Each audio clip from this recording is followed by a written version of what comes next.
लंबे समय बाद एक बार फिर अगस्ता वेस्टलैंड मामला चर्चा में आ गया है। इस मामले में कथित बिचौलिए क्रिश्चियन मिशेल जेम्स पर दिल्ली की कोर्ट ने अहम फैसला सुनाया है। राउज एवेन्यू कोर्ट ने मिशेल जेम्स को हिरासत से रिहा करने का आदेश जारी कर दिया है। ये मामला यूपीए सरकार के दौर का है।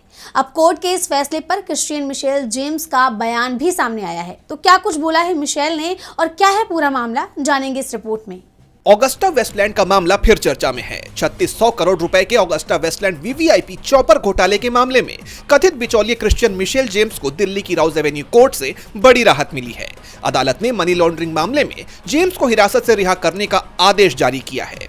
कोर्ट के इस फैसले पर खुशी जाहिर करते हुए मिशेल ने भारतीय संविधान की तारीफ की और कहा, भारत में कुछ अच्छे जज हैं। मैं कोर्ट के आदेशों से संतुष्ट हूं। भारत का संविधान बहुत अच्छा है। दरअसल क्रिश्चियन मिशेल ने अपनी रिहाई के लिए तर्क दिया था कि वो मनी लॉन्ड्रिंग के आरोपों के तहत अधिकतम 7 साल की सजा के बराबर समय पहले ही हिरासत में बिता चुके हैं। गौर करने वाली बात यह है कि मिशेल को पहले सीबीआई मामले में सुप्रीम कोर्ट से और मनी लॉन्ड्रिंग केस में दिल्ली हाई कोर्ट से जमानत मिल चुकी थी। हाई कोर्ट ने 4 मार्च को उन्हें 5 लाख रुपए के निजी मुचलके और पासपोर्ट जमा करने की शर्त पर राहत दी थी। हालांकि मनी लॉन्ड्रिंग केस में रिहाई मिलने के बावजूद मिशेल फिलहाल जेल से बाहर नहीं आ पाएगा। वो अभी भी सीबीआई की तरफ से दर्ज भ्रष्टाचार के मामले में हिरासत में ही रहेगा।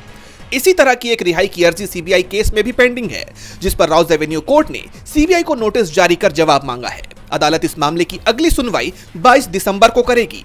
लेकिन यह मामला एक बार फिर से चर्चा में आने के बाद पूछा जा रहा है कि आखिर यह अगस्ता वेस्टलैंड का मामला आखिर क्या था। दरअसल ये मामला यूपीए सरकार के पहले कार्यकाल के दौरान वीवीआईपी मूवमेंट के लिए 12 हेलीकॉप्टर्स की खरीद से जुड़ा हुआ है।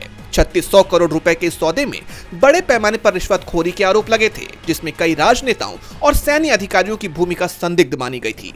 यह घोटाला सामने आने के बाद सरकार ने यह सौदा रद्द कर दिया था और क्रिश्चियन मिशेल को इस पूरी डील का मुख्य बिचौलिया बताया था। इन सब के बीच अब सभी की निगाहें 22 दिसंबर को होने वाली सुनवाई पर टिकी हैं। यानी रिहाई का आदेश आने के बाद भी फिलहाल जेल से बाहर आने के लिए मिशेल को अदालत से मिलने वाले अंतिम फैसले का इंतजार करना होगा। डीबी लाइव की रिपोर्ट।